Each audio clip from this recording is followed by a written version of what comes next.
going to go into the legal changes that are coming up. On the transfer disclosure statement, coming up in, I believe, October, it will change. The carbon monoxide detectors will be on the TDS. We're getting rid of one piece of paper on a transaction. Smoke detector and water heater separate form is going away. That will be included on the TDS. So keep your eyes out for that. As soon as they're up on the car site, we'll bring them in and show you they're not up yet. They're still going through the review. On the carbon monoxide detector, doesn't mean that the seller has to go out and buy one and put it in the house. It's one of those transfer disclosure pieces, like a disposal, like a dishwasher, like a range. Okay? There's been a lot of speculation as to, oh, no, everybody's going to have a carbon monoxide detector in their home. So that's what that is. The big change is on lead-based paint. Starting October 1st of this year, right now we have the lead-based paint disclosure. Now, if you have a home that was built prior to 78, and especially to 1940, anything prior to 1940 is what you're really going to want to look at. If you have a homeowner that has done any renovation on a property that was built prior to 78,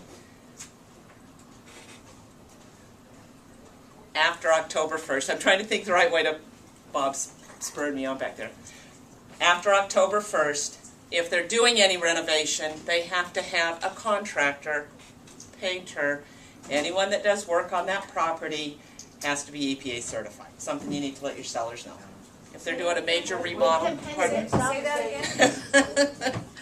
If you have a home that is built pre-78 on the transfer disclosure statement or the SPQ, where it says, have you done any renovations to the property? And they say yes. And they write on there that we ripped out a room and replaced a room, and it was built prior to 1978. After October 1st, the contractor that did the work needs to be EPA certified. Okay? Is the homeowner paint the house themselves? Homeowner painted it themselves.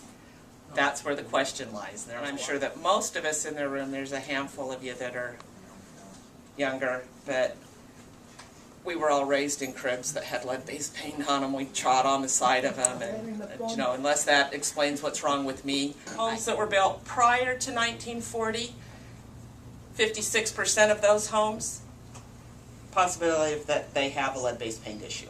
And that is going to fall into asbestos, not just lead-based paint.